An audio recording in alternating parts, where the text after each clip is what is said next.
Antonio Brown will be back with Tom Brady and the Bucs, and he's not alone. Tampa will return all 22 starters from the Super Bowl team, the only team to do so after winning the Super Bowl in the salary cap era.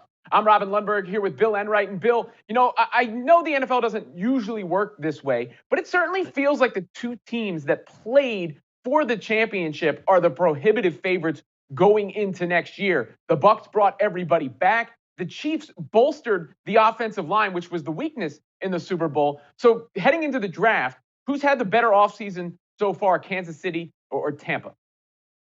Robert, I think you said it. The fact that the Buccaneers brought back all 22 of their starters, the first team ever to do so after winning the Super Bowl, that automatically gives them the right to having the best offseason out of all 32 NFL teams. Forget about the Chiefs. I know they did a great job kind of revamping their offensive line, but the Buccaneers, they had some really notable players that were up for new contracts. And the Bucs GM, Jason Light, did an incredible job getting everyone back on this roster, whether it was Shaq Barrett on the defensive side or Chris Godwin telling him that he's or I guess negotiating with him to play under that franchise tag for this upcoming season. We mentioned Antonio Brown coming back for a year under contract as well. And I think this has a lot to do with one, winning the Super Bowl, and two, playing with Tom Brady. So it's really amazing to see all 22 of these guys, offense and defense, both coming back for the Tampa Bay Buccaneers, both agreeing to play for them. And hey, what's not to say that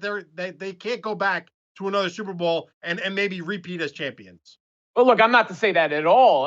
Consistency is important, but you could make the case, I suppose, that the Bucs are the same, even if that's excellent, while the Chiefs could theoretically be improved from when they played for the Super Bowl. Because what was the big problem with Kansas City? Patrick Mahomes was running for his life.